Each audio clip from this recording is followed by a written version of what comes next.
মসজিদ বললেই, হুজুর বললেই, খানকা বললেই, দরবার বললেই, মক্তব বললেই, মাদ্রাসা বললেই যেন ছুটবে না। আগে দেখো নিয়ত কি আছে, টাকা কোথাকারের, কিভাবে করছে, কার জায়গা, জায়গা কি জুলুম করে নিয়েছে, কারো কি চুরি করে নিয়েছে না, কি সব দেখে তারপরে তোমরা সেখানে টাকা দাও।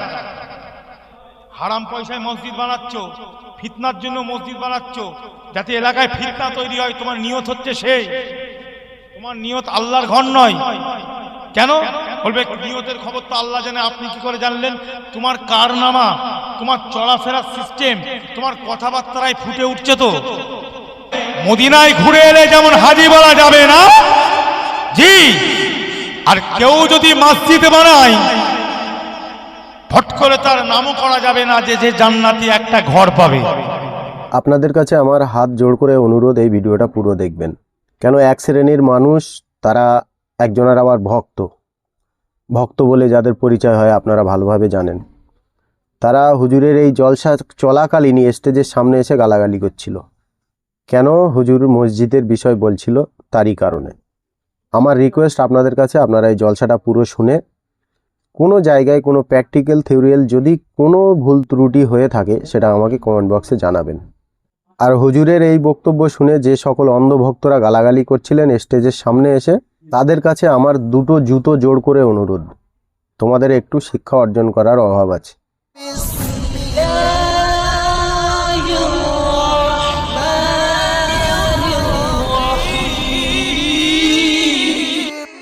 এখন আলোচনার বিষয়বস্তু একটাই, সারা বাংলায় যে আলোচনা, সারা ভারতবর্ষে যে আলোচনা, সেটা হচ্ছে মসজিদ।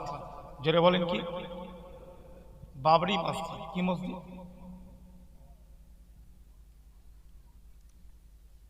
এখন আমরা জানি একটা মসজিদ যেটা ছিল বাবরি,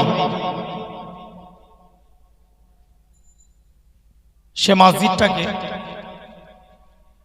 যেভাবে হোক, সবই তো আপনারা জানেন আইন কানুন কিভাবে কি হয়েছে, আর নতুন করে বলার দরকার লাগে না। সুপ্রিম কোর্টে কি হয়েছে না হয়েছে, বিচারক কি করেছে, কিসের উপরে রায়টা দিয়েছে, বিচারটা দিয়েছে, সবই আমরা জনগণ জানি। তা এখন সেখানে একটা রাম মন্দির হয়ে গেছে, সুপ্রিম কোর্ট রায় দিয়ে দিয়েছে। অবশ্যই মসজিদ আমরা অন্তরে ভালোবাসি না, বাসি না, জোরে বলে, সে মসজিদ আমাদের ভিতরে আছে না নাই? কিন্তু কথা এই জায়গায়, আমরা ইন্ডিয়ান, আমরা ভারতবাসী, যে দেশে থাকি সে দেশের একটা আইন কানুন, ল অ্যান্ড অর্ডার সিস্টেম আমাদেরকে সামনে রেখে চলতে হবে। এখানে কিছু করার আছে কি? আজকে সুপ্রিম কোর্ট যে রায়গুলো দিয়ে দিয়েছে, যেমন বাবরি মসজিদের ব্যাপারে বলেন, 370 ধারা বলেন, তলাকের ব্যাপারে বলেন, সেই নিয়ে আমরা আমাদের মনের মধ্যে থাকবে সেটা আলাদা কথা, কিন্তু আমরা মানুষের সামনে সেটাকে নিয়ে আর তর্ক বিতর্কতে যেতে গেলে একটু অসুবিধা আছে না? আইনত যদি মনে করে অ্যারেস্ট হতে পারি আমরা। কিন্তু সুপ্রিম কোর্ট যখন রায় দিয়েছে তার উপরে আপনি কথা বলার কি? ভারতের সুপ্রিম কোর্ট মানে সুপ্রিমো পাওয়ার। কি সুপ্রিমো মানে কি? ইংলিশের সুপ্রিমো মানে সেই হচ্ছে শেষ, তার কথাটাই সত্য। আপনার দেশে সুপ্রিম কোর্ট রায় দিয়ে দিয়েছে যেটার ব্যাপারে, আপনি সেটাকে নিয়ে আবার চর্চা করছেন, মানুষের মধ্যে আবার গোলযোগ লাগাচ্ছেন না। আইনের লাইনে গেলে আমরা কিন্তু কি অসুবিধায় পড়তে, আমি যেটা বুঝি আমার জ্ঞানে আমি বলছি। এবার আরো অনেক জ্ঞানী আছে, তারা তাদের জ্ঞানে কাজ করছে, কথা বলছে, এটা তাদের personal matter. I will not involve his personal matter. I don't like. তারা তাদের মতন করছে করুক, আমি আমার স্টাডি, আমার পড়াশোনায় যেটা বুঝি সেটা বললাম। সেটা নিয়ে বেশি এসব করা যাবে? তার বাদেও একটা কথা রয়ে যাবে। এখানে একটা তাফসীর আছে, আপনাকে আমি আরেকটা বলছি। এই যে আল্লাহ বলছেন বিসমিল্লাহির রহমানির রহিম, ওয়া আন্নাল মাসাজিদা লিল্লাহি ফালা তাদউ মা'আল্লাহি আহাদা। এই আয়াতুল কারিমাটা এটা হচ্ছে সূরাতুল জিন, আয়াত নম্বর 18। আয়াত নম্বর কত জোরে বলেন? 18। বলছে অবশ্যই আল্লাহ বলছেন, এবং অবশ্যই মসজিদ হচ্ছে আল্লাহর জন্য। কার জন্য? ওয়া আন্না, এবং অবশ্যই মাসাজিদা লিল্লাহ, মসজিদ সমূহ যেগুলো আছে ওগুলো কার জন্য? बेशक के सब मस्जिदों जो सब है अल्लाह का राय है, अल्लाह का फरमान जारी है। सब मसाजिदों जो सब है दुनिया पे सब अल्लाह के लिए है। তাহলে মসজিদ আমাকে বানাতে হবে, মসজিদ তৈরি করতে হবে। ভিতরে কোনো দুনিয়া, কোনো চেয়ার, কোনো নেতা পাওয়ার পাবো, কোনো ক্ষমতা পাবো, পয়সার এখানে ব্যাপার, এসব নিয়ত থাকা মূল জায়গায় আসে। Point to be noted. মূল জায়গায় বোঝে, হই হই করে শুধু চিল্লালে হবে না। কে হুজুর কি বললো, কে বক্তা কি বলে দিল, অমনি হই হই করছি না না। কোরআন কি বলছে আগে বোঝে। অবশ্যই মসজিদ সমূহ হচ্ছে লিল্লাহ, আল্লাহ বলছেন আল্লাহর জন্য। বলুন সুবহানাল্লাহ। আল্লাহ বলছেন ফালা তাদউ মা আল্লাহি আহাদা। আল্লাহর সাথে ওই মসজিদ এমন একটা জায়গা, ওই জায়গায় আল্লাহর সাথে অন্য কাউকে ডাকা, अल्लाह के साथ दूसरों को पुकारना ला याजूज है। তাহলে মসজিদ মানে কি? এখানে লিখছি আল ইবারাতু ওয়া আন্নাল মাসাজিদ লিল্লাহ ফালা তাদউ মা আল্লাহি আহাদা। ইয়া আয়াতুন মিন সূরাতিল জিন ফিল কুরআনিল কারীম ওয়া তাআমুলুল মুসলিমিনা বিতাওহীদিল্লাহ ওয়া ইখলাসুল ইবাদাতি লাহু ফিল মাসাজিদ। এখানে তাফসীরের মধ্যে লিখছে এটা একমাত্র মসজিদ করবেন তাওহীদ, আল্লাহর ওয়াহদানিয়াত সেখানে হবে, এবং সেখানে কি ইখলাস একটা থাকবে, ইবাদতের মধ্যে যেন ইখলাসটা থাকে ওই মসজিদগুলোর মধ্যে। বলুন সুবহানাল্লাহ। এর তাফসীর আরবিতে এটা দিই।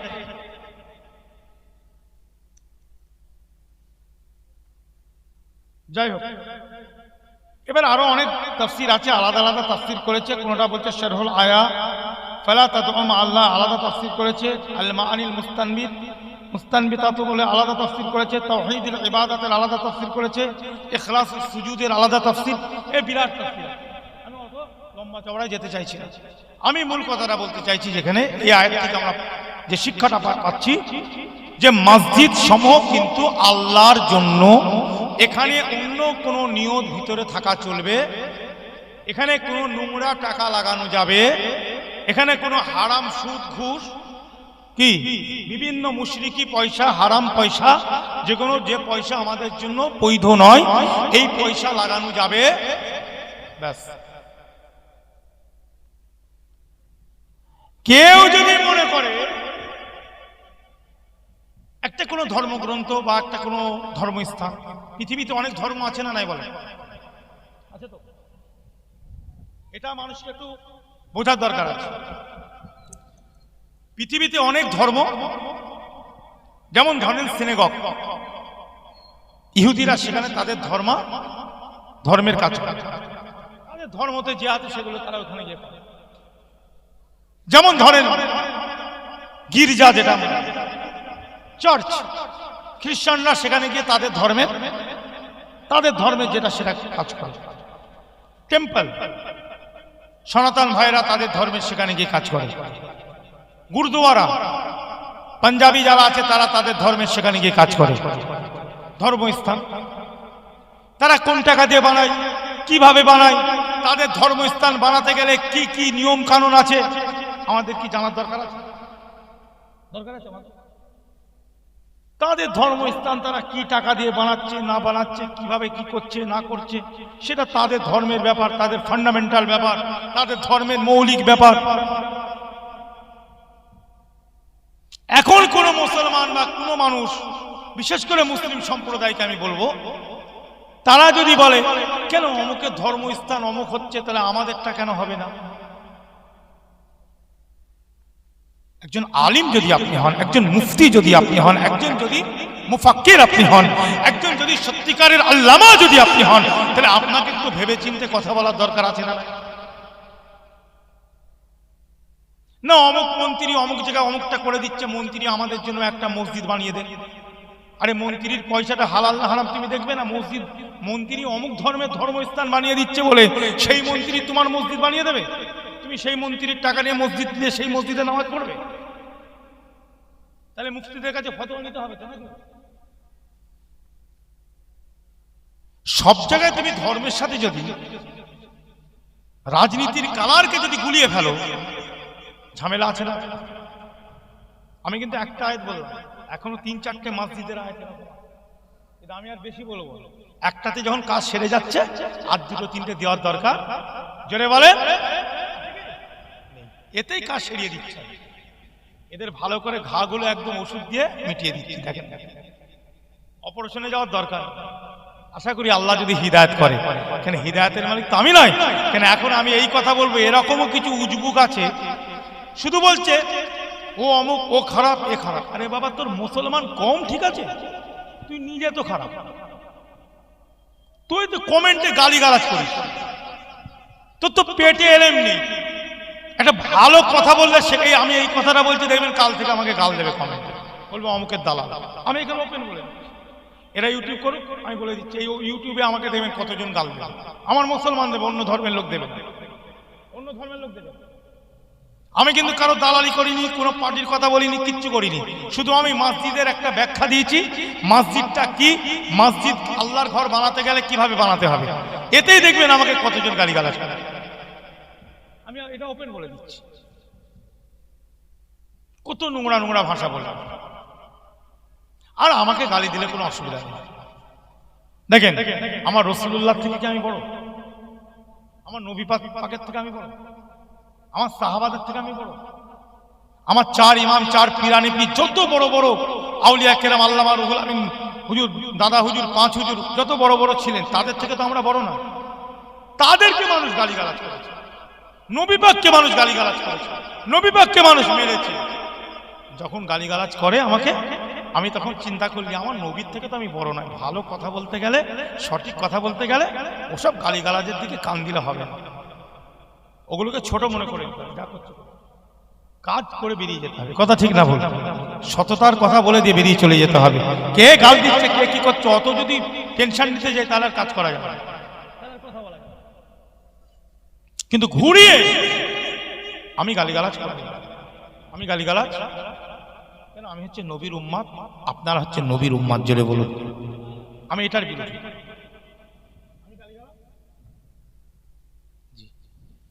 আমার আব্বাজান কুতুবউদ্দিন হুজুর, নামটা জানেন আপনারা? শুনেছেন নামটা? জীবনে অনেক খেদমাত এক সময় করেছেন, প্রায় 100 বছর বয়স। সমাজ কল্যাণমূলক, জনকল্যাণমূলক সংগঠনের মাধ্যমে প্রচুর খেদমত ফকিরের। এবং উনি এখনো অলসেট কনফারেন্স করেন, হিন্দু মুসলমানকে নিয়ে সভা করেন, শান্তির সভা, সম্প্রীতির সভা। দরকার আছে না নাই? সমাজ এগুলো দরকার নেই নাকি? অনেক কিছু কথা শুনেছেন, অনেকেও আমার সমালোচনা করেছে। দেখুন, কেউ যদি মনে করে আমি সকলের কাছে ভালো থাকবো, সে কিন্তু ভালো নয়। তার মানে সে মুনাফিক, সে হচ্ছে সবচেয়ে বড় মুনাফিক। আমি বলে দিচ্ছি, তার মানে গোল আলু, মানে হারামকেও বলছে ভালো, হালালকেও বলছে ভালো, তার মানে সে পাকা মুনাফিক। আর যে দেখবেন আল্লাহর জন্য কাজ করবে, নবীর জন্য, শরিয়াতের জন্য, জি, তাকে কিন্তু সবাই মেনে নেবে। আপনি যখন সমাজের বুকে এসে বলবেন গাঁজা খাওয়া চলবে না, মদ্যপান করা যাবে না, জুয়া খেলা চলবে না, মহিলাদের পর্দা করতে হবে,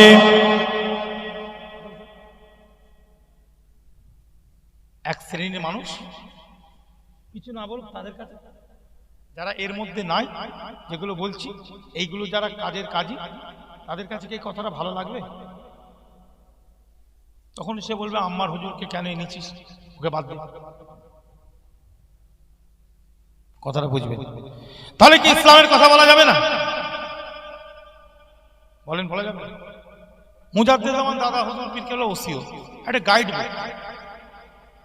হুজুর কেবলা কত বড় একজন আল্লামা ছিলেন, কত বড় একজন মাশায়েখ ছিলেন। আজকে আপনি চলে যান, আমি এবছরে গিয়েছিলাম ইউপিতে, বিভিন্ন মাজার জিয়ারত করলাম। পাঞ্জাবে আল্লাহ নিয়ে গেছে আপনাদের দোয়ায়, আল্লাহ দিল্লিতে নিয়ে গেছে, বিভিন্ন জায়গায় আল্লাহ আমাকে নিয়ে গেছে। সেখানে মাজারগুলোতে দেখছি কি করছি, কবরে কোথা ফুল, কোথা চাদর, কোথা পয়সা দিচ্ছে, বাক্স বসে রেখেছে, তারপরে তো সেজদা অমুক অমুক এগুলো তো চলছে। কিছু মানুষ বসে আছে, লেখা আছে সাজ্জাদা নিশিন, অমুক নিশিন, তমুক নিশিন, এখানকার অমুক তমুক।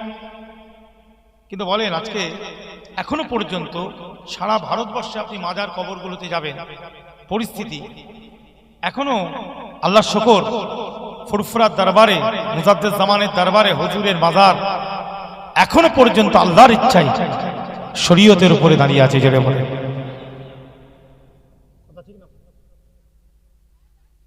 এখনো পর্যন্ত শিরিক বা বিদাতের ভূ আসেনি। কথা বল, তো কথা এই জায়গাটায় সত্য কথা বলে যেতে হবে, সত্য কথা বলতে হবে। অতএব মসজিদ কার নামে করবেন, কি নামে করবেন, সেখানেও প্রশ্ন চিহ্ন একটা এসে যায়। কি টাকা দিয়ে করবেন সেটাও একটা ব্যাপার থাকে, এই সময় কেন এইভাবে করছে সেটাও একটা ব্যাপার থাকে। কি বিভিন্ন পর্যালোচনা করলে জিনিসটা কিন্তু অনেক কমপ্লিকেটেড, অনেক কমপ্লেক্স, অনেক জটিলতার একটা জায়গায় চলে যায়। মসজিদ মানেই যে লাভ মারতে হবে তা নয়। রাসূল পাক সাল্লাল্লাহু আলাইহি ওয়াসাল্লামের অর্ডারে তাহলে মসজিদে কুবার পাশে যে একটা মুনাফিকরা মসজিদ বানিয়েছিল, জানা আছে তো নাকি?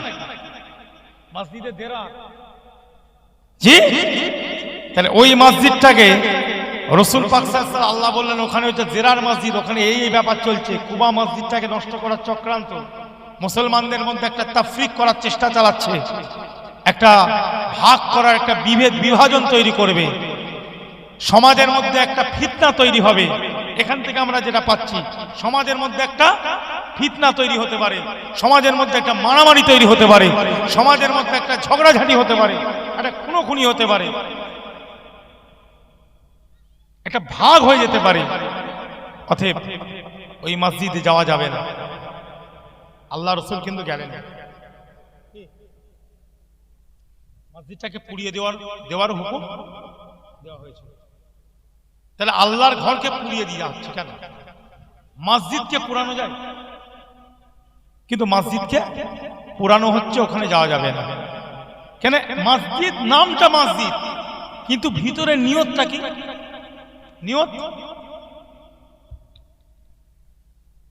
এটা খুব ভালোভাবে এগুলো বুঝতে হবে আমাদের। অনেক আমাদের সাধারণ মুসলমান বিভিন্ন সমাজে আছে, এত এরা এটাকে নিয়ে শুরু করেছে, মানে মসজিদ মানে মনে করছে একদম ব্যাস মসজিদ মানে হয়ে গেল। কি নিয়ত, কি ব্যাপার, এসব দেখার দরকার না। অন্য ধর্মস্থানের সঙ্গে আমাদের মসজিদের যে মসজিদ যে ব্যাপারটা আছে, এটার সাথে গুলিয়ে ফেললে ভুল হয়ে যাবে। আমাদের একটা মসজিদ বানাতে গেলে তার অর্থটা হতে হবে পবিত্র। কথা ঠিক না? সর্বদিক থেকে একটা মাসলা মাসাইলের ব্যাপার আছে না নাই? একটা শরীয়তের বৈধ অবৈধের ব্যাপার আছে না নাই? তাহলে আল্লাহ যেন আমাদের হেফাজত করেন, আল্লাহ যেন আমাদের ঈমানকে হেফাজত করেন, আল্লাহ যেন বোধ শক্তি দেন, বলেন আমিন। মুসলমান অনেক বড় একটা কিন্তু চাল চলছে। নামাজের কথা, হুজুর আপনি জলসা এসছেন, নামাজের কথা বলেন, অবশ্যই নামাজটা পড়বো কোথায়? ঠিক রসুলুল্লাহর যুগে, রাসূল পাক সাল্লাল্লাহু আলাইহি ওয়াসাল্লামের যুগে যেমন কিছু মুনাফিক জুড়ে ছিল, এখন তো আমি দেখছি আমাদের এখানে কিছু মুনাফিক মুসলমানরা ঘুরছে। এরাই তো টাকার দালাল, টাকা খেয়ে তো আমাদের যে শান্তির জায়গাটাকে তো অশান্তি করে দিতে পারে। আর অশান্তি হওয়া মানেই তো ওদের কাঁধে চেপে, কাঁধে চড়ে ইসলামের দুশমনগুলো তো ঢুকছে। ঠিক না ভুল জোরে বলেন? যে তা মুনাফিক তখন ছিল, এখন আছে না নাই? আপনাদের কি মনে হয় বেড়েছে না কমেছে? আরো বাড়ছে, বুঝলেন? অতএব এই মুনাফিক থেকেও আমাদের সাবধানে থাকতে হবে, অপরকেও সাবধানতা করে দেওয়ার দরকার আছে।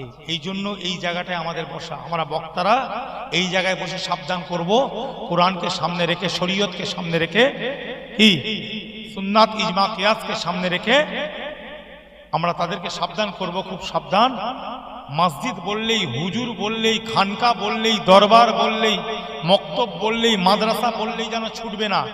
আগে দেখো নিয়ত কি আছে, টাকা কোথাকারের, কিভাবে করছে, কার জায়গা কি জুলুম করে নিয়েছে, কারো কি চুরি করে নিয়েছে না কি, সব দেখে তারপরে তোমরা সেখানে টাকা দাও। এটা জানাবার দরকার আছে না? আপনাদের কি মনে হয় এটা ভুল করে ফেলছে না? জানাতে হবে তো। আচ্ছা, এতক্ষণ পর্যন্ত আলোচনা করলাম, আমি কি কারো বিপদ করলাম ভাই? কারো নাম ধরে কথা বললাম যে এ দল, এ পার্টি, এ রাজনীতি, এ নেতা বললাম? কোরআনের কথাটা বলে আপনাকে একটা সাদামাটা বুঝাচ্ছি যে আল্লাহর মসজিদ তৈরি করতে গেলে আমাদেরকে একটু চিন্তা ভাবনা নেওয়ার দরকার। মাদ্রাসা তৈরি করতে গেলে, মক্তব তৈরি করতে গেলে, যে কোনো ইসলামের একটা জিনিস যখন আমি তৈরি করব, তাহলে আমাদের টাকা পয়সা সর্বদিকটা যেন ঠিক থাকে, স্থানটা যেন এরকম থাকে, সেইভাবে আমাদের কথা বুঝেন। কেন আমরা কোরআনের জায়গায় বসে আছি? কোথায় ভাই মুসলমান ইমানদারেরা, আজকে আপনাদের কাছে আমি প্রমাণ দিব। কি হবে কি না হবে ওটা তো পরের কথা, হুজুর আগামীতে কি হবে, হুজুর ভারতের সংখ্যালঘু সম্প্রদায়দের কি হবে, আল্লাহ যেটা চাইবে সেটা হবে, এর বাইরে তো আর কোনো কথা বলা যাবে না। যাবে প্যালেস্তাইনের মুসলমানদের থেকে কি আমরা বড় ইমানদার মুসলমান হয়ে গেছি? বলেন। প্যালেস্তাইনদের বাচ্চা ছেলেগুলো, জওয়ান যুবকগুলো, প্যালেস্তাইনের মহিলাগুলো, বৃদ্ধ বৃদ্ধাগুলো এত দোয়া চাইছে, এত অত্যাচার তাদের উপরে, তাহলে বলছে চেষ্টা করতে হবে। চেষ্টা তারা করেছে না করেনি? করেছে না করেনি? সব রকমই তো চেষ্টা করেছে, ওদের যা ক্ষমতা আছে সেই ক্ষমতা অনুযায়ী। কেউ যদি ওদেরকে AK-47 মারছে, ওরা পাথর ছুঁড়েছে, ওদের হাতে পাথর আছে, পাথর ছুঁড়েছে, চেষ্টা করছে। বাদ বাকি কি করবে না করবে, কি হবে না হবে, আল্লাহু আ'লামু, আল্লাহই বেশি জানে। সাহাবায়ে কেরামরা রাসূল পাক সাল্লাল্লাহু আলাইহি ওয়াসাল্লামের কাছে বলতেন কোনো ব্যাপারে, যখন জিজ্ঞাসা করা হতো হুজুরকে সাহাবারা বলতেন কি, আল্লাহু ওয়া রাসূলুহু আ'লামু। হাদিস পাক খুলে দেখবেন এবার। কিন্তু আমরা যদি মুনাফিক না হই, আমরা যদি পরিষ্কার পরিচ্ছন্ন স্বচ্ছ মুসলমান হই, আমার আপনার দোয়াটা আল্লাহ কবুল করবে। করবে না বলেন? বিশ্বাস আছে না? কিন্তু স্বচ্ছ মুসলমান, মসজিদ থেকে নামাজ পড়ে বেরিয়ে পরের জুতো চুরি করবো, মসজিদ থেকে নামাজ পড়ে বেরিয়ে যখন ভাইয়ের জমি মাপা হচ্ছে আর এক হাত বাড়াবো, হবে না। এটা ঠিক রাখতে হবে। আপনি বলেন আমাদের মধ্যে হিংসা ভর্তি, অহংকার ভর্তি, পরচর্চা, চগলখড়ি, রিয়া, লোভ লালসা, স্বার্থপরতা কি নেই আমাদের। কিন্তু আমরা ইন্তার মসজিদে নামাজও পড়ি। আমার এক একদিনে আল্লাহ টাকা দিয়েছে, একবার নয় দুবার হজ করেছে, 3 বার উমরা করে চলেছে, কিন্তু খসলত যে কে সেই আছে, খসলতটা কিন্তু একই রয়ে গেছে, বুঝলেন? দেখেন নায়ক, অনেক সিনেমার নায়ক আছে জানেন না, তারাও কিন্তু হজ উমরায় যায়, যায় না? একটুকুই আপনার কি উল্টো বুঝে ফেলছেন নাকি? হুজুর আবার কি বলছে? আরে বাবা, মুসলমান নায়ক আছে না নেই ভারতে? তারা হজে যায় না, উমরায় যায় না? তাহলে সব তাহলে হাজি সাহেব নাকি? তাহলে টাকা আছে, হজে গেছে, উমরা করেছে, তোয়াফ করেছে, হাজি সাহেব হয়ে যাবে? হালাল হারামের ব্যাপার আছে না? হারাম পয়সা নিয়ে, নাজায়েজ পয়সা নিয়ে, 2 নম্বরই পয়সা নিয়ে যদি আল্লাহর কাবাকে কে তওয়াফ করে, তওয়াফ হবে? তাফসীর কি বলছে একটু বলবেন, ইমামরা কি বলছে বলবেন। আমি সব জানতে তা বলছি না, আলেম ওলামারা আছে, তারা এটা এখানে তাকিদ করুক। তাহলে যাকে তাকে কি হাজি বলা যাবে? সর্বক্ষেত্রে আরবে গেলে, মদিনায় ঘুরে এলে যেমন হাজি বলা যাবে না, জি, আর কেউ যদি মসজিদ বানায় ফট করে তার নামও করা যাবে না যে যে জান্নাতি একটা ঘর পাবে। কি মান বানালাহু মসজিদান ফিদ দুনিয়া বানাল্লাহু বাইতান ফিল জান্নাহ। আল্লাহ বলছেন মসজিদ যদি দুনিয়াতে একজন বানিয়ে দেয়, এই হাদিসটা আবার অনেকের ক্ষেত্রে লাগিয়ে দিচ্ছে, তাহলে হাদিসটা কোন জায়গায় লাগাতে হবে, কোন জায়গায় ফিট হবে সেটাও ব্যাপার আছে না? যেখানে সেখানে হাদিস ফিট করে দিলে হবে? হারাম পয়সায় মসজিদ বানাচ্ছ, ফিতনার জন্য মসজিদ বানাচ্ছ, যাতে এলাকায় ফিতনা তৈরি হয়। তোমার নিয়ত হচ্ছে সেই, তোমার নিয়ত আল্লাহর ঘর নয়। কেন বলবে? নিয়তের খবর তো আল্লাহ জানে, আপনি কি করে জানলেন? তোমার কারনামা, তোমার চলাফেরার সিস্টেম, তোমার কথাবার্তায় ফুটে উঠছে তো। উঠবে না? উঠবে না? আচ্ছা বলে একজন নামাজি, আল্লাহ নামাজের ব্যাপারে কি বলছেন? ইন্নাস সালাতা তানহা আনিল ফাহশাই ওয়াল মুনকার, আছে না? অবশ্যই নামাজ কি করে? মানুষের অন্তর থেকে ফাহাশ, খারাপ যত নোংরা জিনিস নামাজ দূর করে। কে দূর করে? নামাজি না নামাজ? নামাজি না নামাজ? নামাজি আলাদা জিনিস, নামাজ আলাদা জিনিস। নামাজি হচ্ছে ফাইল, নামাজ হচ্ছে ফেল, ক্রিয়ার কর্তার ব্যাপার আছে না নাই? তাহলে এবারে কেউ যদি নামাজ পড়ে 5 বছর, 6 বছর, 8 বছর, এখন সে মসজিদ থেকে বেরিয়ে যদি হিংসা, অহংকার, গীবত, গিল্লা, চগলখড়ি, রিয়া, লোভ লালসা, স্বার্থপরতা, মিথ্যা সাক্ষী, এগুলো যদি তার মধ্যে থাকে, ভালো করে কথা বুঝবেন, এইগুলো কিন্তু থাকে, তাহলে আপনি কি মনে করতে পারেন না যে আল্লাহর কোরআন অনুযায়ী যে নামাজ, সেই নামাজটা এটা হচ্ছে না? আমি কি মনে করতে পারি না?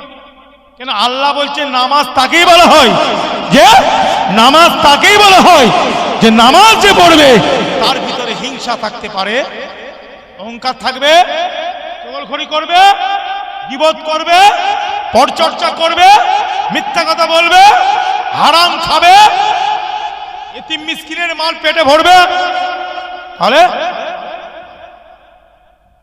ভালো করে বুঝতে।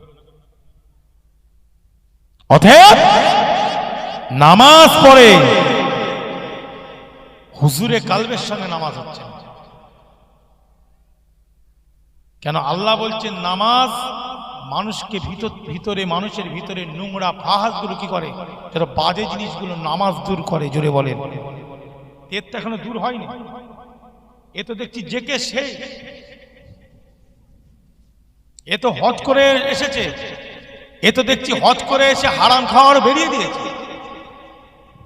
উমরা হজ করে হারাম তো আরো বেশি খাচ্ছে। ভালো করে বোঝার চেষ্টা করবেন, কথা উল্টো বুঝবে না। হ্যাঁ, ব্যাক ফ্ল্যাশ হবে, ব্যাক ফ্ল্যাশ বোঝেন তো, পেছন দিয়ে বাস্ট হবে, একটু বুঝে নিতে হবে কথাগুলো। এটা আমি বলছি না, কার কথা এগুলো? কার কথা? আল্লাহর কথা তো নাকি? আমার কথা না, আল্লাহ।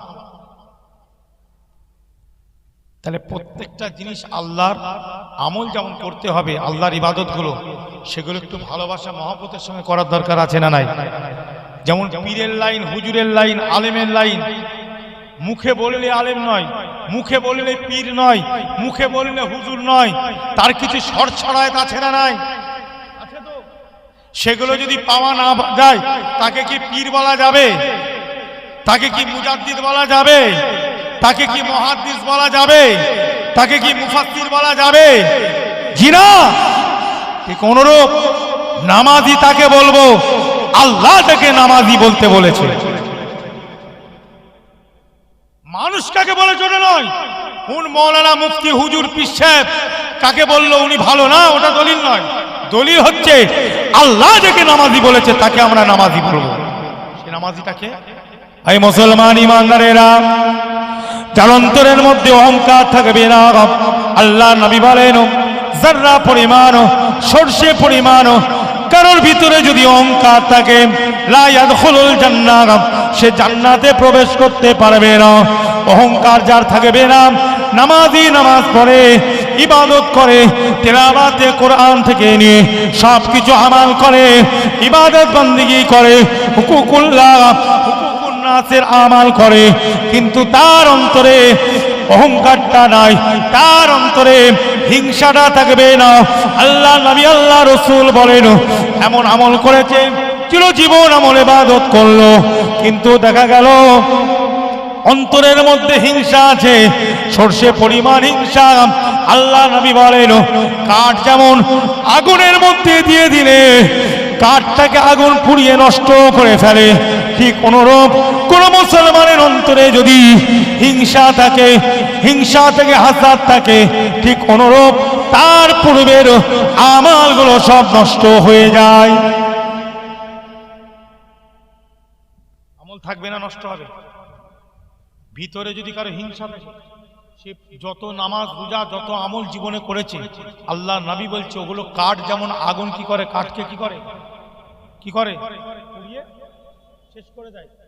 ও যদি মনে করে আমি তো আমলে বাদে সব করি, হিংসা করি, অসুবিধা নেই, কেন আমি তো আমল করছি, আল্লাহ নবী বলছে আমলটা থাকবে না, ওই আমলটা ধরে বলে থাকবে না, ওটা পুড়ে যাবে, নষ্ট হয়ে যাবে। কথা বোঝেন? তাহলে একটা হচ্ছে নাফসে আম্মারা, লাওয়ামা একটা মধ্যখানে আছে, আর মুতমাইন্না আছে। তাহলে নামাজ পড়তে হবে কেন? অহংকারকে দমন করবে নামাজ। নামাজ পড়বো, এমন নামাজ আদায় করব আমার হিংসাটা নষ্ট হয়ে যাবে, আমার ভিতরে কোনো হিংসা থাকবে, এমন নামাজ পড়তে হবে ভিতরে কোনো রিয়া থাকবে না। হাদিসে সাহাবী, হে মুমিন মুসলমান, তারগীব তারহিবের মধ্যে হাদিসটা পেয়ে যাবেন, আস-সাদিরার মধ্যে পেয়ে যাবেন। ওই সময় খলিফা ছিলেন হযরত ওমর ফারুক রাদিয়াল্লাহু তাআলা। ওমর ফারুক ফাওয়াজাদা মুআয ইবনে জাবাল কায়িদান ইনদা কবরিন নবী সাল্লাল্লাহু আলাইহি ওয়াসাল্লাম। হযরত ওমর ফারুক খলিফা ছিলেন, তিনি কি পেয়েছিলেন? ওয়াজাদা ইউজিদু মানে পাওয়া। হুজুর কি পেয়েছিলেন? মুআয ইবনে জাবালকে পেয়েছিলেন কায়িদান ইনদা কবরিন নবী সাল্লাল্লাহু আলাইহি ওয়াসাল্লাম। মুআয ইবনে জাবাল কায়িদান ইনদা কবরিন নবী, হুজুরের কবরের কাছে বসে আছেন, আর অঝনয়নে মুআয ইবনে জাবাল ক্রন্দন করছেন।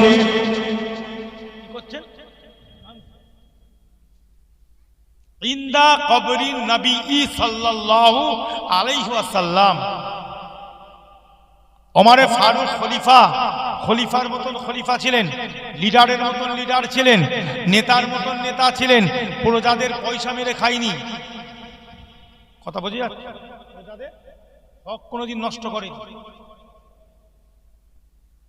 প্রজাদের হককে নষ্ট, প্রজাদের অর্থটাকে নিজের অর্থ বলে মনে করেনি, প্রজাদের হকটাকে নিজের হক বলে মনে করেনি। এই জন্য আল্লাহর নবী হযরত ওমর ফারুক হুজুরকে লাকাব দিয়েছিলেন ফারুক, মানে সত্য মিথ্যা হক বাতিলকে যিনি আলাদা করে দেন। জোরে বলুন, তাফরিক করে দেন। ওনার লাকাব ছিল ফারুক। সেই লিডার ছিলেন, সেই রাষ্ট্রনায়ক ছিলেন আল্লাহর নবী হযরত ওমর ফারুক রাদিয়াল্লাহু তাআলা আনহু।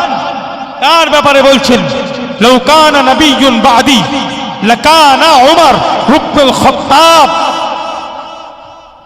আমার বাদে যদি পৃথিবীর বুকে আল্লাহ পাক কাউকে নবী করে পাঠাতো, আল্লাহ রাব্বুল ইজ্জত আমার বাদে যদি আমি নবী মুহাম্মদ রাসূলুল্লাহ সাল্লাল্লাহু আলাইহি ওয়াসাল্লামের বাদে যদি আল্লাহ কাকেও নবী করে পাঠাতেন, হযরত ওমর ফারুক হুজুরকে নবী করে পাঠাতেন। বলা যাবে না সুবহানাল্লাহ? কি কথা বোঝা যাচ্ছে না? সেই দরজা হচ্ছে ওমর ফারুক হুজুরের।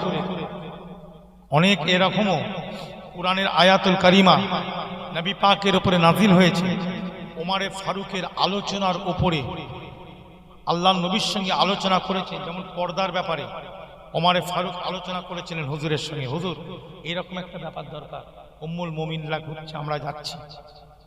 আল্লাহ নবী আল্লাহর কাছে চাইলেন, পর্দার আয়াতুল কারিমা নাজিল হলো। জোরে বলুন, হিজাবের ব্যাপারটা। এরকম অনেক ক্ষেত্রে ওমর ফারুক হুজুরকে বলেছেন বিভিন্ন ব্যাপারে। আল্লাহ নবী আল্লাহকে বলেছেন, আল্লাহ আয়াতুল কারিমা নাজিল করেছেন। বলুন না সুবহানাল্লাহ। লিডারের মতো লিডার ছিলেন। 10 বছর খলিফা ছিলেন। কত বছর? কথা বলেন, কত বছর? 10 বছর পাওয়ারে ছিলেন। কত বছর ক্ষমতায় ছিলেন? 10 বছর। ওনার খিলাফত কালটা ছিল, এনার খিলাফতের জামানাটা ছিল 10 বছর। আজারবাইজান, আফ্রিকা, রোম, এই যে আজকে যে প্যালেস্তাইনের যে আছে বাইতুল মুকাদ্দাস, কথা বুঝলেন? ওমরে ফারুকের ওসিলায় সব আল্লাহ পাক জয় ফাতহ করে দিয়েছিলেন। জোরে বলুন।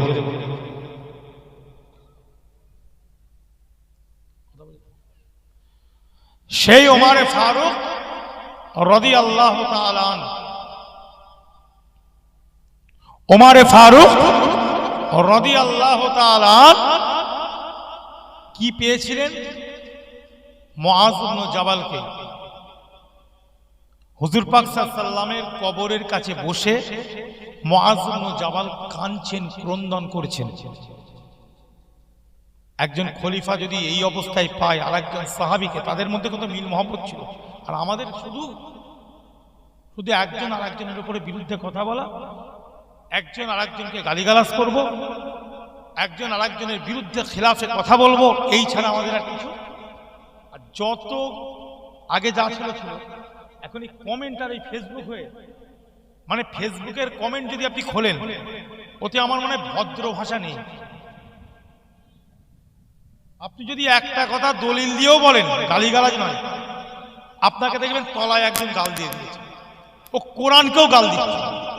মানে আমি আম্মার সিদ্দিকী বলেন, বা আমার পূর্বে যে মুফতি সাহেব ছিলেন আব্দুল কাইম সাহেব, বা আমার বাদে আব্দুল মতিন সাহেব, বা আরো যারা বক্তা আছেন, আপনি যদি একটা দলিল ভিত্তিক কথা বলে বুঝান, গালিগালাজ নয়, কিন্তু সেই দলিলটা যদি কোনো এইরকম মুনাফেক মার্কা মাল, মুরতাদ মার্কা কিছু মাল আছে না নাই সমাজে, মুরতাদ মুনাফেক মুলহিদ আছে না নাই, এখন এদের যদি বিরুদ্ধে কথাটা চলে যায় কি, কিন্তু সেটা শরীয়তের কথা, আপনাকে দেখবে নিচে একটা কমেন্টে গাল দিয়ে দেবে। কিন্তু ওই গালিটা যে ও বক্তাকে দিচ্ছে না, ও যে কোরআনকে দিচ্ছে ও জানে না। কাকে দিচ্ছে জোরে বলে?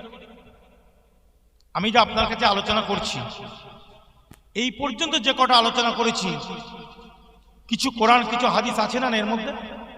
আপনার কথা বলেন, আছে না? তাহলে এই যে প্রথম এসে যে আমি মসজিদের আয়াতটা বললাম, এই আয়াতটা, এই আয়াত এটা হচ্ছে আল্লাহর বাণী। কার বাণী? এটা আমার বাণী নয়, কোনো আলেম ওলামার তো কথা নয়, এই আল্লাহর কথাটা আমি আপনাদের কাছে তুলে ধরলাম। তাহলে এর জন্য যদি কেউ আমাকে গালি দেয়, তাহলে আমাকে গালি দেওয়া হবে না, এই আল্লাহর বাণীকে গালি দেওয়া হবে। আল্লাহ বলছেন মসজিদ হচ্ছে আল্লাহর জন্য। এটা কার কথা? এ কথাটা কার? এটা তো আমার কথা নয়। তাহলে আল্লাহর জন্য যে ঘরটা বানানো হবে, মসজিদ মানে সাজদার জায়গা, সেই ঘরটা বানাতে গেলে যে মানুষটা পয়সা দেবে বা অর্থ দেবে, যা কিছু করবে এইটার জন্য, কতটা সঠিক, কতটা সততার ব্যাপার আছে না নাই জোরে বলে? আছে না নাই? অন্য একটা জিনিসের সঙ্গে আপনি আপনার আল্লাহর ঘরকে কি এক করে ফেলবেন, মিলিয়ে ফেলবেন সব ব্যাপার? ওরা ওই টাকায় করে, আমি ওই টাকায় করব, ওরা এইভাবে করে, আমি এইভাবে করব। ইসলাম ধর্মের একটা আলাদা সিস্টেম, মাসালা, একটা তরিকা, একটা শর্ত, একটা শারাইত আছে না? যা ইচ্ছা তাই বলে দিলে হয়ে যাবে, একটা বলে দিলে হয়ে গেল। আপনি মুফতি নয়, আপনি কিছু নয়, আপনি উঠে ফতোয়া মারছেন কেন? কোথা থেকে আপনি ফতোয়াটা দিচ্ছেন? আমাকে তো বোঝাতে হবে। আপনি তাহাতাবি কিতাবটা পড়েছেন? পড়েছেন তাহাতাবি কিতাব? তাহাতাবি কি সাবজেক্টের কিতাব বলতে হবে? ফতোয়া দিচ্ছেন যখন বলতে হবে তো নাকি?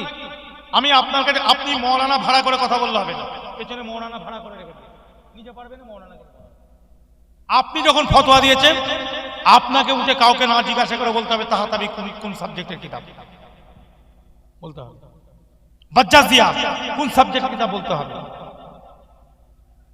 কথা বুঝি? আমি দুটো নাম বললাম, এখন তো অনেক আছে। তাতার খানিয়া, ফতোয়া কাজী খান, দুরুল মুখতার, রদ্দুল মুখতার, কি আছে না নাই? তাহলে আপনি ফতোয়া দিচ্ছেন, আমার মনে হয় অত কিতাব ছেড়ে দেন, আপনাকে তো মিনিমাম ফতোয়া সিদ্দিকিয়া বা ফতোয়া আমিনিয়াটাও পড়ার দরকার। সেটাও তো পড়েনি। ঘোড়ার আন্ডা ওটাও তো পড়ুনি তুমি। ঘোড়ার আবার আন্ডা হয়? কেন বললাম এই কথাটা? তার মানে ওই যে ফতোয়া দিচ্ছে সে ওই অবস্থা হয়ে গেছে, ঘোড়ার আন্ডা বলছে, কিন্তু ঘোড়ার আন্ডাই বলছি। কথা বোঝা যাচ্ছে না? আকাল মানতে ইশারাই কাফি। ফতোয়াবাজি করা চলবে না, চলবে না। আল্লাহর কোরআন, আমি ফতোয়াবাজি করতে আসি?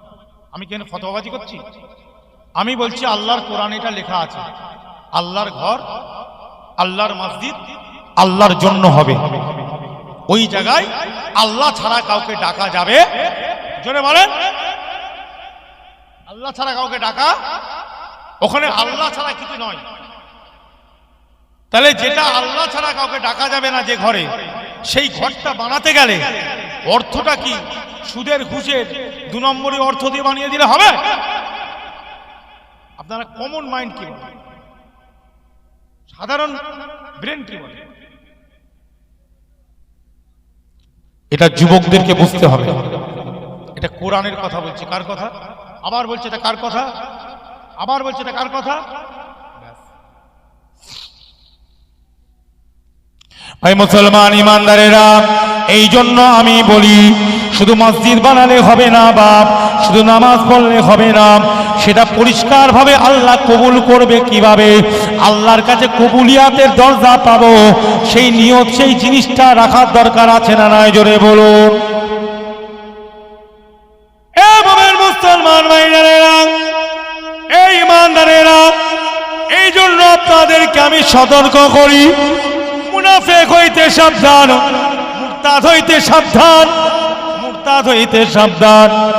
নামে মুসলমান হলে হবে না, দেখতে লাগছে মুসলমান কিন্তু ভিতরে মুসলমানের কিছুই নাই। কথা বোঝা যাচ্ছে না? যাচ্ছে না? জোরে বলুন। মুনাফিক হলে হবে না, মুরতাদ হলে হবে না, মুলহিদ হলে হবে না। মুসলমানের মতন মুসলমান হতে গেলে বাবাজি অহংকার রাখা যাবে না, হিংসা থাকবে না, পরচর্চা করব না, পরচর্চা করা যাবে না। পরচর্চা করলে কঠিন শাস্তি আছে না নাই? মৃত্যু মানুষের গোশগুলোকে আল্লাহ খাওয়াবে। কি খাওয়াবে না খাওয়াবে?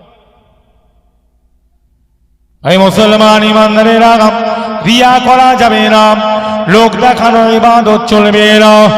এই যে আমি হাদিসের সাহাবীটা আপনাদের কাছে তুলে ধরেছি, ইবারতটা তুলে ধরেছি। ইন্দা কবরিন নবী সাল্লাল্লাহু আলাইহি ওয়াসাল্লাম, আল্লাহ নবীর কবরের কাছে বসে বসে মুআজ ইবনে জাবাল রোনা জারি করছেন, ক্রন্দন করছেন। সঙ্গে সঙ্গে জিজ্ঞাসা করা হয়, কি কারণে আপনি কাঁদেন? ওমর ফারুক বলেন, কাঁদার কারণটা কি? ওই সময় মুআজ ইবনে জাবাল বলেছিলেন, হে খলিফাতুল মুসলিমিন ওমর ফারুক, আমি এই জন্য কাঁদি, আমি আমার নবী পাকের জবান মুবারকে একটা কথা শুনেছি। কথাটা হলো, রিয়া হচ্ছে ছোট শিরিক। রিয়া মানে লোক দেখানো ইবাদত। এই রিয়া হলো ছোট শিরিক, রিয়া করবে না। যেমন আমরা একটা শিরিক করি, যারা অনেকে সে শিরিকটা বড় শিরিক। সেটা কি? সেটা হচ্ছে আল্লাহ ছাড়া কারো কাছে মাথা নত করা। আল্লাহ ছাড়া অবশ্যই আল্লামা হুজুরের কিতাবে লেখা আছে, অবশ্যই মির্জা হুজুরের কিতাবে লেখা আছে কদমবুসি করা চলবে। কথা ঠিক না? বল, জোরে বলুন। বিভিন্ন দলিল আদিল্লাহ তারা এনেছেন, আদাবুল মুফরাদ থেকে দলিল এনেছেন, বাপ ইমাম বুখারীর লেখা কিতাব, হাদিসের কিতাব আদাবুল মুফরাদ, দলিল এনেছেন ঠিকই, কিন্তু না না না, মাথাটা যেন নত না হয়ে যায়, মাথাটা যেন নিচু না হয়ে যায়, মাথা নত করা যাবে না। কিন্তু যদিও কোনো সময় যদি অসাত্রে হয়ে যায়, আপনার ইচ্ছা নাই মাথা নত করার, আপনার মনের মধ্যে ইচ্ছা নাই যে আমি মাথা নত করব, হঠাৎ তাড়াহুড়োর মধ্যে কদম বসি করতে গিয়ে যদি মাথাটা একটু টলেও যাই, এতে তবুও মাফ আছে, আল্লাহর কাছে তওবা করে নেবেন। কেন আপনি তো ইচ্ছা করে করেননি। তার বাদেও সতর্কতা রাখতে হবে না, হবে না জোরে বলেন, সতর্কতা থাকতে হবে। ভাই মুসলমান ইমানদারেরা, এগুলো আমাদের বোঝার দরকার আছে। তাহলে মাথা নত করা যাবে না, সাজদা দেওয়া যাবে না, আল্লাহ ছাড়া কাউকে সাজদা দেওয়া যাবে না। যদি দেওয়া হয় এটা শিরিক। আর একটা শিরিক হলো, ছোট শিরিক হলো রিয়া, লোক দেখানো ইবাদত। মানে আমি নামাজ আদায় করছি, আমি আজকে কোরআন তেলাওয়াত করি, আমি আমল করি, আমার মনের মধ্যে একটা চিন্তা আসলো, এলাকার মানুষ আমার নাম করে, এলাকার মানুষ আমায় দেখবে, আমার একটু আমলের নাম করছে, আমি আমল করছি আল্লাহর কাছে পাওয়ার জন্য। আমার আমলের উজরাত, পুরস্কারটা, প্রেজেন্টেশনটা দেবে কে জোরে বলুন? কে দেবে? পুরোপুরি আল্লাহর কাজ আল্লাহ আমাকে দেবে। ওর মধ্যে যদি বান্দার একটু যদি প্লাস পয়েন্ট দেওয়ার চেষ্টা করেন, এটাই হলো শিরিক, এটাকে বলা হয় রিয়া। কি বলা হয় জোরে বলেন? একজন সাহাবী মানে কি জানেন? কিতাবের মধ্যে লিখছে, একজন সাহাবী যদি ঘোড়ায় চড়ে যায় আর তার পায়ের খুঁড়ের, ঘোড়ার যে পায়ের খুঁড় আছে না, খুঁড় হয় না, ওই খুঁড়ের ধুলোর যোগ্য, বলছে তার পরবর্তীকারের আল্লাহর ওলিরা ওই জায়গাতেও পৌঁছাতে পারবে না। জোরে বলুন। তাদের ঘোড়ার খুঁড়ের যে ধুলোর কি ওই পজিশনে পরবর্তীকালের ওলি আল্লাহ পীররা পৌঁছাতে পারবে। সেই সাহাবী আমল করেছেন মুআজ ইবনে জাবাল। জি, মুআজ ইবনে জাবাল আমল করেছেন, কিন্তু তিনি কাঁদছেন। এত আমল করার বাদেও, এত নামাজ, সাহাবীদের নামাজ আর আমাদের নামাজ, আল্লাহ নবী সাহাবারা নামাজ আদায় করছেন, এমন ভাবে দাঁড়িয়ে থাকতেন, পাখি পক্ষীগুলো মাথায় এসে বসে যায়। তারা জানে এটা মানুষ নয়, একটা স্ট্যাচু, কোনো পাথরের বা কোনো জিনিস দাঁড়িয়ে আছে। কিভাবে নামাজে দাঁড়াতে বুঝতে পারছেন? হুজুরে কাল খুশু এবং হুদু, জোরে বলুন। এই নামাজ পড়ার বাদেও, এই নামাজ মানে ওই নামাজ আর আমাদের নামাজ, কথা বুঝতে পারছেন? এটা বলতে চাইছি, ওই নামাজ পড়ার বাদেও সাহাবায়ে কেরামরা রোনাজারি করছেন। মুআজ ইবনে জাবালের মতন একজন জলিল কদর সাহাবী, একজন জলিল কদর সাহাবী এত নামাজ আদায় করার বাদে, জি, আল্লাহর নবীর কবরের কাছে বসে বসে কাঁদছে। বলা যাবে না সুবহানাল্লাহ? বলা যাবে না সুবহানাল্লাহ? আমরা কোথায় পড়ে আছি সাহেব? কি অহংকার, কিসের হিংসা? নোংরা এক ফুটা পানি, কি জোরে বলো, নোংরা পানি, যেটা আমাদের শরীর থেকে নির্গত হলে গোসলটা ফরজ, সেই পানি দিয়ে আমরা তৈরি সবাই। নাপাক একটা পানি, দুর্গন্ধ পানি, নোংরা, গোসল ফরজ। পেচ্ছাপ করলে গোসল করতে হয় না, পেচ্ছাপ করলে, কথা বোঝেন? আবু হানিফা হুজুরের সাথে আবার এই নিয়ে একটা আলোচনা আছে, পেচ্ছাপ আর এই মানি নিয়ে, বাউল আর মানি নিয়ে না একটা ব্যাপার আছে, বিরাট ওয়াকিয়া, আজকে আর বলবো না। যাই হোক, পেচ্ছাপ এত নাপাক, আবু হানিফা হুজুর বলছেন, কথা বোঝা যাচ্ছে না? কিন্তু সেই পেচ্ছাপ করে গোসল করতে, কিন্তু মানি বেরোলে সেই মানি থেকে আমরা তৈরি। হলে খালে মশলা না বললে হবে না, কি গো? সবকিছু কি কেটে বলবে? মশলা মশলার কথা বলতে হবে, জানতে হবে তো। কবে জানবে? আল্লাহ নবী আল্লাহ নবী সাল্লাল্লাহু আলাইহি ওয়াসাল্লাম নিজের বিয়ের ঘটনা, কি ব্যাপার, কি মাসলা, কি সব হুজুর খোলাখুলি বলেছে না? বলেন, হাদিস বলে না, সব বলেছে। আয়েশা আম্মা জান বলছেন আমি আমার নবীর সঙ্গে কিভাবে গোসল করতাম, কি করতাম, সব বলেছে, সব হাদিস আছে। কি করবেন আপনি? না বললে মশলা জানবো আমরা? আল্লাহ নবী যদি এগুলো না পরিষ্কার করে দেন তাহলে আমরা জানবো কি করে? ওই জন্য তো হুজুর নিজের জীবনের সব কিছু ঘটনা জানিয়ে দিয়েছে হাদিসের মাধ্যমে, তার কথার মাধ্যমে, তার সুন্দর সোনার জবানেতে তিনি জানিয়ে দিয়েছেন। জোরে বলুন। নাপাক পানি দিয়ে তৈরি, তাদের আবার বড় বড় কথা। আর মরে যাওয়ার বাদে বাপ বলছে ওই মেয়েটার সাথে বিয়ে দেবো। কি বলছে জোরে বলো? আব্বা বলছে ওই মেয়েটার সাথে বিয়ে দেবো না, ছেলে বলছে ওকে বিয়ে করবো। ওই মেয়েটার থেকেও আরো সুন্দর সুন্দর মেয়ে আছে না? নেই? মেয়েটা বলছে ওই ছেলেটাকে বিয়ে করব, বাপ বলছে মেয়েটাকে ওই ছেলেটার সাথে বিয়ে দেবো না। ওর থেকেও ভালো ছেলে আছে, দেখতেও সুন্দর আছে, সুপুরুষ, এখন মেয়েটা বলছে ওকে না দিলে আমি করবো। কথা কি বলছি বুঝলেন? কিছু করার নেই, কিছু করার আছে কি? কোথায় কি ঘটিয়ে ফেলবে আজকালের জওয়ান যুবতী মেয়ে, বুঝতে পারছো তো? হ্যাঁ, কথায় কথায় কি করছে বুঝতে পারছি? আত্মহত্যা,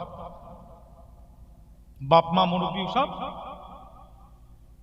মোবাইল হয়ে আরো কি হয়ে গেছে। যেমন মোবাইল দরকারও আছে, আবার এই মোবাইল থেকে অনেক, যাই হোক বিয়ে দিয়ে দেওয়া হলো, আর কি করা যাবে? এই বিয়ে দেওয়ার বাদে দুজনের মহব্বত, কি টান মহব্বতের, কি ভালোবাসা। আল্লাহকে যদি, নবীকে, কোরআনকে যদি এরম ভালোবাসত, শরীয়তের আইনগুলোকে যদি ভালোবাসত, তাহলে তো আল্লাহর ওলি কি রাবিয়া বাসরি হয়ে যেত। কথা ঠিক না ভুল জোরে বলো? এই টানটা যদি কোরআনের প্রতি হতো, এই টানটা যদি পর্দার প্রতি হতো, এই টানটা যদি নামাজের প্রতি হতো, এই টানটা যদি শরিয়তের মাসলার প্রতি হতো, তাহলে তো রাবিয়া বাসরির লাইনে চলে যেত, ঘরে ঘরে রাবিয়া বাসরি হয়ে যেত। টান চলে গেছে অন্য জায়গায়। ভালোবাসা আছে, কিন্তু ভালোবাসাটা দিয়েছে যে জায়গায় দেওয়ার সেখানে না দিয়ে মেন লাইনে আনাতে কট লাইনে চলে গেছে। ভালো রাবিয়া বাসরি হতে পারলো না, বিয়ে হয়ে গেল।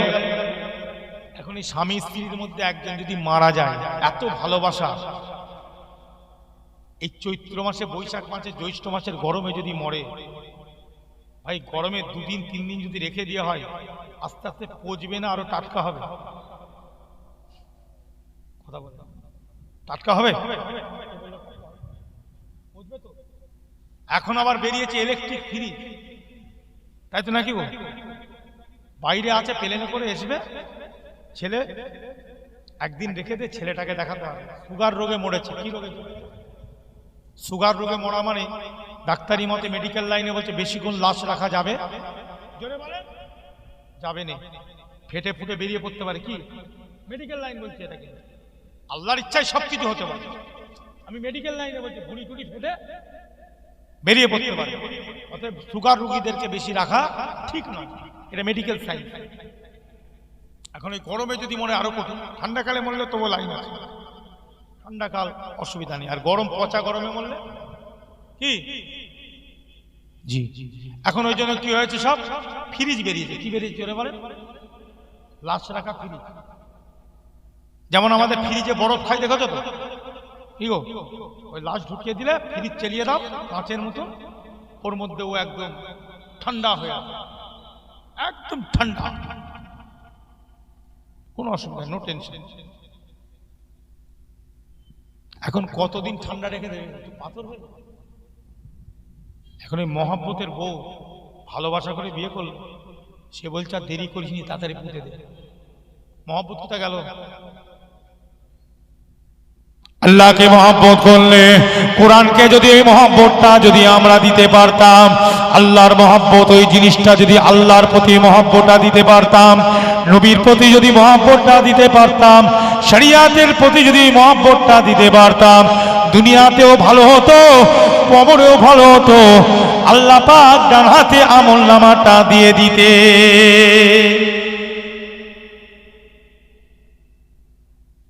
দুনিয়ার মহব্বত এখানেই শেষ, মরে গেল, জওয়ান যদি মেয়ে হয় কদিন বাদে দেখবে আর একটা বিয়ে করে দিয়েছে। কোথায় ভালোবাসা গেল? ও আর একটা গেলে দেবে। জওয়ান ছেলে বলে বউয়ের সাথে এত মহব্বত, বউ মরে গেছে 2 বছর 4 বছর 5 বছর 8 বছর 10 বছর বাদে, কোথায় মহব্বত গেল? আল্লাহর প্রতি মহব্বতের ব্যাপারটা আলাদা। এই জন্য আমি বলি সব ধর্মস্থান হচ্ছে, সেই ধর্মস্থানের সঙ্গে মসজিদের তুলনা করা যাবে না। এটা আমরা মুসলমান আমরা করতে পারি না। মসজিদের মহব্বত আলাদা, মসজিদ যে পয়সায় করবো সে পয়সাটাও আলাদা। মসজিদের সঙ্গে কোনো দিক থেকে তুলনা করা যেমন যায় না, সেই রকম মহব্বতটা আল্লাহ রসুলের প্রতি মহব্বত আর দুনিয়ার একটা জিনিসের মহব্বত কোনোদিন তুলনা করবেন না। আল্লাহ রসুলের শরীয়তের মহব্বতের সঙ্গে দুনিয়াবি মহব্বতকে তুলনা করা যায় না। চিরজীবন চেয়ারে পাওয়ার দেখালে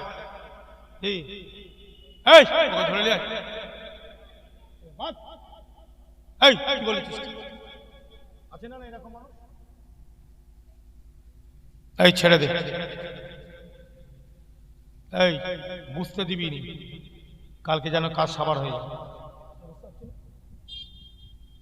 নিজেরা করতে যাবি নি, রিক্স হয়ে যাবে। কদিন এই যে আঙুল চালাচ্ছে আর এই যে চেয়ারে বসে এই হচ্ছে এই ওই করছে, ও মাল যখন টপকে যাবে কে ঝুলাবে? ওকে ঝুলিয়ে রাখা হবে তো নাকি? আমি মুসলমানদের কথা বলছি, অন্য ধর্ম এখানে আনবেন না। আমি আমার মুসলমানদের ভুল ঠিক ভালো বলবো, অন্য ধর্মের কি আছে আমার বলার কি দরকার আছে? দরকার লাগছে না, সেটা তারা বলবে। আমি বলছি মুসলমান যেগুলো আছো, তোমাদের এত গরম কিসের? একটা জায়গা পেয়েছো, দুনিয়াবি জায়গাটা কিসের জায়গা জোরে বলো? একটা দুনিয়াবি ক্ষমতা পেয়েছো, দুটো মানুষের কাজ করো না, দুটো মানুষকে দাও না, দুটো গরিবের একটু মুখে তুলে দাও না। মরে যাওয়ার বাদে তারা কাঁদবে, তারা দোয়া চাইবে। যদিও কিছু গুনাহটুনা যদি হয়ে থাকে, তাদের দোয়াতে আল্লাহ তোমাকে পার করে দেবে। জোরে বলেন।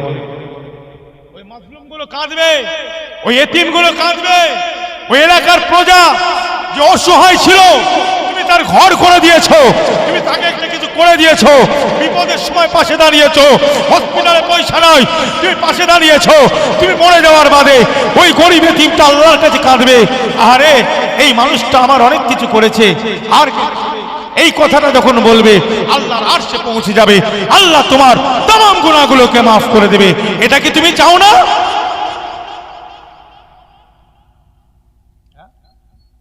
উপরন্তু আরো বদদুয়া ঘরে লিখছে। একটা পার্সোনাল ক্রাইম, একটা social crime. Listen to me please audience. Personal crime যদি কেউ করে, অনেকে আমল করেন, ইবাদত করেন, আছে না নাই আমাদের মধ্যে? জোরে বলেন। কমতি আছে, করেনি, আমল করেনি। জওয়ানকালে অনেকে আমল আমরা করিনি, অনেকে এরকম আছে।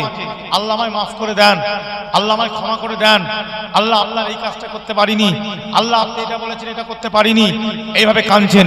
আল্লাহ বলছে চাইলে আমি ক্ষমা করে দিতে পারি, কিন্তু শিরিক করবি না। আল্লাহ কি বলেছে? শিরিক আমি ছাড়া অন্য কাউকে কারো কাছে মাথা নত, আমি সব গুনাহ মাফ করবো আমি চাই। আর একটা গুনাহ কি কঠিন। وَإِذْ أَخَذْنَا مِيثَاقَ بَنِي إِسْرَائِيلَ لَا تَعْبُدُونَ إِلَّا اللَّهَ وَبِالْوَالِدَيْنِ إِحْسَانًا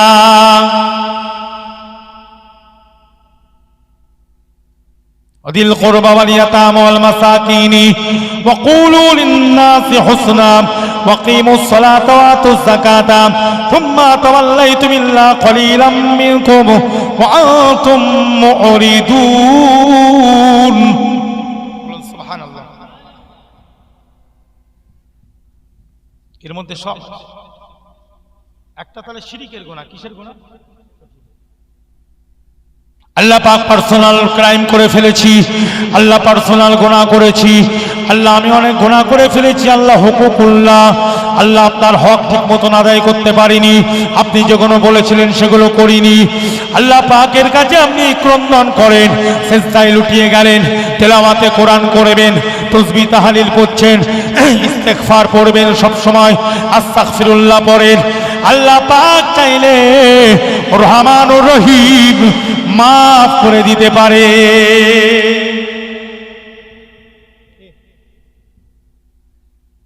কিন্তু ওয়াবিল ওয়ালিদাইনি ইহসানা, আল্লাহ বলেন মা বাপের সঙ্গে ভালো ব্যবহার করতে হবে, মা বাপকে কষ্ট দেওয়া যাবে না, হুকুকুল ওয়ালিদাইন করা যাবে না, মা বাপের নাফরমানি করা যাবে না, মা বাপকে দুঃখ দেওয়া যাবে না। তোমার কারণেতে তোমার পিতামাতা কাঁদে, তোমার কারণেতে তোমার পিতামাতা কষ্ট পায়, না না না, তোমার পিতামাতা যদি কষ্ট পায় আল্লাহ ক্ষমা করবে না। পিতামাতা যদি ক্ষমা করে তবে আল্লাহ তোমাকে ক্ষমা করবে। এই গুনাহটা কঠিন না কঠিন? কি গো এই গুনাহটা কেন বলেন?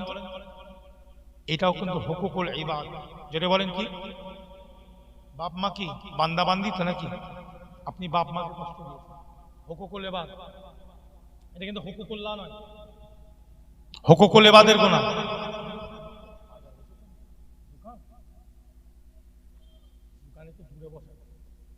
আগামী বছর থেকে দোকানগুলো দূরে বসাতে হবে, কথা ঠিক না? একদম কাছাকাছি হয়ে গেছে না, চেঁচামেচি। হুকুকুল ইবাদ, বাপ মা কি বাপ মা কি জি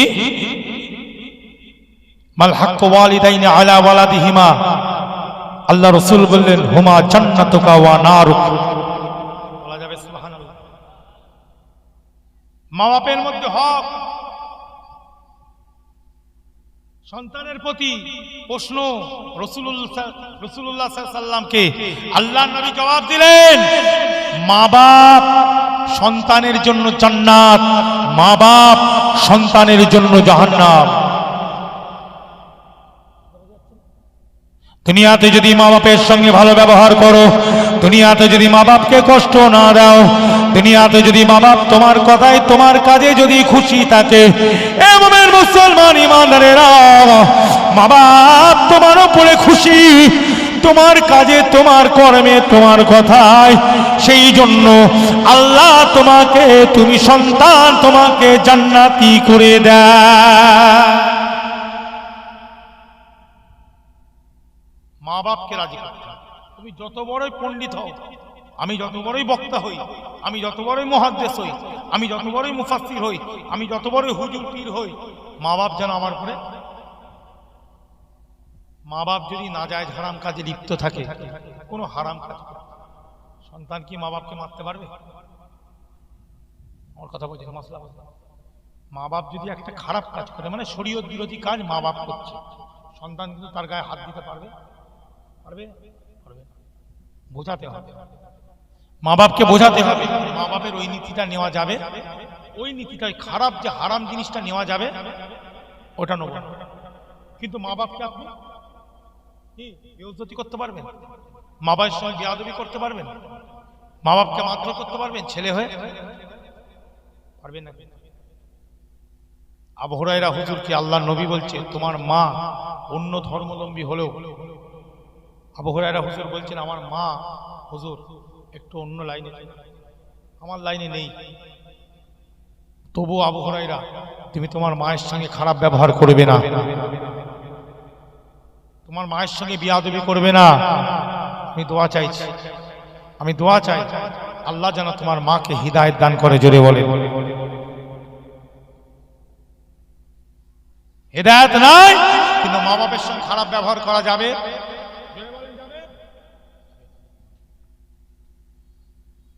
তাহলে একটা হলো শিরিক, আর একটা গুনাহ হলো মা বাপ, তার সঙ্গে যদি খারাপ ব্যবহার কষ্ট দেয়। মা বাপ কাঁদছে দোকানতলায় বসে, বিভিন্ন জায়গায় বসে বড় বড় লেকচার আছে না, একদম বড় বড় ভাষণ, সব জানতাম, গ্রামে এরকম কিছু আছে না, সব জানতাম। ওরে বাপরে লম্বা চওড়া কথা, কিন্তু এদিকে বাড়িতে খবর নিলে মা বাপকে কষ্ট দেয়। কি সন্তানের ব্যবহারে কথায় মা কাঁদছে, বাপের চোখে পানি এসে গেছে, আর এদিকে বাইরে একদম এমন ভাবে ঘুরছে যেন ভাজা মাছ উল্টে খেতে জানে না, এমন চালচলন একদম যেন সুফি সদরুদ্দিন। অত সহজ নয়। তৃতীয় নম্বর এই যেটা আমি বলছিলাম, রাষ্ট্রনায়ক মোহতামিম, কি কথা বলে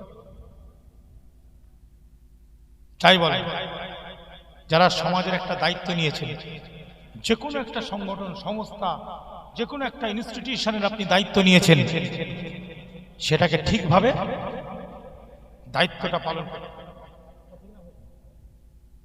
তাদের কিছু হক, তাদের কিছু জিনিস, তাদের কিছু মাল, তাদের হক, সেই জিনিসগুলোর, সেগুলো আপনি আমি ভক্ষণ করতে পারবো?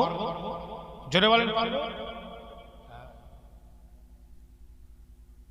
যেমন ধরেন এই মাহফিল, আমাকে ভাইরা বলেছে একটু কম্বল তুলে দিতে। কি তুলে দিতে? জোরে বলেন। এবার মানে 500 কম্বল দিয়েছে, তাই তো? কত দিয়েছে কম্বল? 57। আচ্ছা 500 টাকা করে দাম বলো।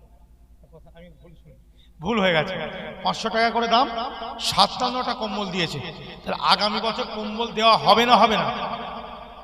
আপনারা বলেন, আগামী বছর আরেকবার দেওয়া হবে তো নাকি? এইভাবে পরপর চললে ভালো না? এটা বন্ধ হয়ে যাওয়া ভালো? কাজটা ভালো কাজ না খারাপ কাজ? দরকার। খুব সুন্দর একটা এরা কাজ করছে, আমার খুব ভালো লাগলো জিনিসটা। অনেক জলসাতে এরকম নেই, নেই বললেই চলে। খুব সুন্দর একটা সিস্টেম। অতএব আপনাদের কাছে আমি বলবো, এই খাতা টাতা নিয়ে এসে কোথায় গেল? এই বললে হুজুর একটু বলে দেবেন, আর বসে থাকলে চলে এসো। হ্যাঁ, টাইম লাগবে তো না বলতে, 10টা 59 হয়ে গেছে। আপনাদের কাছে আমি বলবো, আমার পরের বক্তা আসবেন, আলোচক মাতিন সাহেব ভাই আসবেন, আব্দুল মাতিন সাহেব ভাই আসবেন। তার আগে পর্যন্ত আমি আপনাদের কাছে বলবো কম্বলের ব্যাপারে। 500 টাকা করে কম্বল আপনারা সব দেবেন, একটা করে, দুটো করে, যার যেমন ক্ষমতা হয়। জি, আগামী বছরের জন্য অনেকে দিয়েছেন, যারা কিছু দিতে চান একটু আমাকে বলবেন, দেওয়া হবে। কেউ যদি নাম বলেন বলবো না, নাম নাও বলবেন, অসুবিধা নেই, কিন্তু একটু ওয়াদাটা করবেন ভাইদের কাছে, ভাইদের কাছে ওয়াদাটা করবেন যে একজন দিয়েছে। কেন? এই ভালো জিনিস, এটা চালু রাখার দরকার আছে না নাই? আছে না নাই?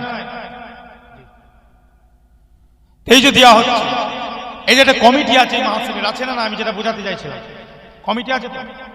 প্রত্যেক জিনিসের যে কমিটি, সেটা সংগঠন হোক, সেটা মাহফিল হোক, সেটা মাদ্রাসা হোক, সেটা মক্তব হোক, সেটা এতিমখানা হোক, যে কোনো ব্যাপার হোক, সেটা মসজিদের কমিটি হোক, হিসাব ঠিক রাখার দরকার আছে না নাই? কেন? জনগণের পয়সা। কার পয়সা? হুকুকুল ইবাদ। এই জনগণের পয়সা একটা যদি এদিক ওদিক হয়ে যায়, এটা হুকুকুল ইবাদ, বান্দার ব্যাপার। মাফ না করলে মাফ হবে। তা ভাই, আমাদের তাহলে 3টে গুনাহ, কটা গুনাহ বললাম? হ্যাঁ, একটা হচ্ছে শিরিক, একটা হচ্ছে মা বাপের সঙ্গে খারাপ ব্যবহার, হুকুকুল ওয়ালিদাইন, আর হচ্ছে হুকুকুল ইবাদ। এই যে মুআয ইবনে জাবাল যেটা বলছিলাম, ওমর ফারুক খলিফা, দায়িত্ব আছে না নাই? দায়িত্ব আছে না নাই ওমর ফারুকের? অত সহজ নয়। আর আল্লাহ পাক এখানে কি বললেন? وَإِذْ أَخَذْنَا مِيثَاقَ بَنِي إِسْرَائِيلَ لَا تَعْبُدُونَ إِلَّا اللَّهَ বলুন সুবহানাল্লাহ। وَبِالْوَالِدَيْنِ إِحْسَانًا وَذِي الْقُرْبَى وَالْيَتَامَى وَالْمَسَاكِينِ وَقُولُوا لِلنَّاسِ حُسْنًا। আল্লাহ রাব্বুল ইজ্জত ঘোষণা দেন, মা বাবার সঙ্গে সুন্দর ব্যবহার তুলে ধরতে হবে, তার সাথে সাথে নিকটবর্তী আত্মীয়, তার সাথে সাথে এতিম মিসকিন। আল্লাহ বলেন, এবং মানুষের সাথে সুন্দরভাবে ভদ্রভাবে কথাটাও বলতে হবে। জোরে বলুন, ওয়াকুলু লিন-নাসি হুসনা। কুলু মানে বলা। আল্লাহ বলছেন তোমরা বলো, কি সুন্দরভাবে কথা। কার সাথে? তোমরা মানুষ, তোমরা কি করো? সুন্দরভাবে, ভালোভাবে ভদ্রভাবে মাইকোটে গিবত গিল্লা, মাইকোটে গালিগালাজ করা, মাইকোটে আজে বাজে কথা বলা, আর আমি তো একদমই পছন্দ করি না। মন ক্যামেরা বলছি, যা বলছি বলছে, যা যে যা বলছে বলুক, আল্লাহ না আমাকে বলায় এইভাবে। দলিল ভিত্তিক কথা বলে দাও, দলিল দিয়ে দাও, ব্যাস, কথা ঠিক না তো হয়ে গেল। হিদায়াত করবে কে? গালিগালাজ, পচলা পচলি, ছোট করা না। আমাকে অনেক মানুষ অনেক কিছু বলে। আমি তো 22 বছর ওয়াজ করছি। কত বছর জোরে বলে? প্রায় 20 থেকে 22 বছর ওয়াজ করছি। অনেকে অনেক কথা বলে। একটা ইউটিউবে দেখান তো আমি কাউকে নাম ধরে কারো বিরুদ্ধে একটা কোনো জায়গায় কোনো কথা বলেছি? ইউটিউবে একটা রেকর্ডিং দেখান, যদি বলে থাকি আমি তারপর দিন বলছি কোনো জলসায় ইউটিউবে দেখবেন আমি ক্ষমা চেয়ে নেব। ক্ষমা চাওয়া মানে এই নয় যে ছোট হয়ে যায় মানুষ। ক্ষমা চাইলে মানুষ ছোট হয়ে যায়। ক্ষমা যে চায় সেই হচ্ছে আল্লাহর আরো কাছে। বলে ক্ষমা যে চায় সে হচ্ছে আল্লাহর আরো প্রিয়। জোরে বলুন না সুবহানাল্লাহ। আর আমরা ক্ষমা চাওয়াটাকে মনে করি অপমান হওয়া, বেইজ্জতি। খবরদার। আল্লাহ আল্লাহ আল্লাহর রাসূল হাবিবুল্লাহ আদম নবী থেকে নিয়ে হাবিবুল্লাহ মুহাম্মদ রাসূল পাক সাল্লাল্লাহু আলাইহি ওয়াসাল্লাম থেকে নিয়ে যত নবী রাসূল আল্লাহ পাক দুনিয়াতে পাঠিয়েছিলেন, সাহাবায়ে কেরাম, আইম্মায়ে কেরাম, তাবেঈ, তাবে তাবেঈ, মুতাকাদ্দিমিন জামানার উলামায়ে কেরাম, মুতাআখিরিন জামানার উলামায়ে কেরাম, যত বড় বড় আউলিয়া কেরাম, মুজাদ্দিদ জামান, দাদা পীরের খলিফা হুজুর, 5 হুজুর, ইনাদেরকে নিয়ে আমাদের কথা বলা, কোনো বাজে মন্তব্য করা যাবে? জোরে বলেন যাবে? আপনি সব কাজ করেন, নামাজ পড়েন, রোজা রাখেন, তেলাওয়াত করেন, সব করেন, বিয়াদবি করা যাবে? ইনাদের বিষয়ে কথা বলতে গেলে আমাদের সাবধানতা অবলম্বন করার দরকার আছে না? এটা ঠিক রাখবে প্রত্যেকটা বক্তা। আমি বলেন, আমি থেকে নিয়ে যারা আমরা আছি, আমাদের এই জায়গাটায় সতর্ক থাকলে দেখবেন ইজ্জতের মালিককে। জোরে বলেন আতুইজ্জু মান তাশা ওয়া তুদিল্লু মান তাশা বিয়াদিকাল খায়র ইন্নাকা আলা কুল্লি শাইইন কাদির। বলুন সুবহানাল্লাহ।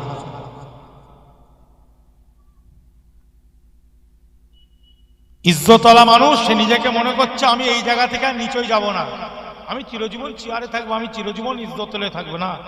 আল্লাহ বলছে তুমি ওটা মনে করছো, এটা ভুল। তোমাকে নিচেই নামিয়ে যার বিরুদ্ধে তাকে আবার ইজ্জত দিয়ে দিতে পারি আমি। আল্লাহ ইজ্জত আর বিরুদ্ধি করার মালিককে। জোরে বলে ব্যাস, এটা মাথায় রেখে চিন্তা করে এগোতে হবে সকলকে। সকলকে, ব্যবসায়ী বলেন, ডাক্তার বলেন, মাস্টার বলেন, এফআরসিএস বলেন, এমআরটিপি বলেন, এমবিবিএস বলেন, ডিআইজি বলেন, ডিজি বলেন, এসপি বলেন, আইপিএস বলেন, ইডি বলেন, সিবিআই বলেন, সিআইডি বলেন, কি কথা ঠিক না? হাতে না, এটা হাতে না, কারণ ইখতিয়ারের মধ্যে যত বড় বড় লেকচার। আল্লাহ যেন আমাদের বোঝার ক্ষমতা দান করেন, বলেন আমিন।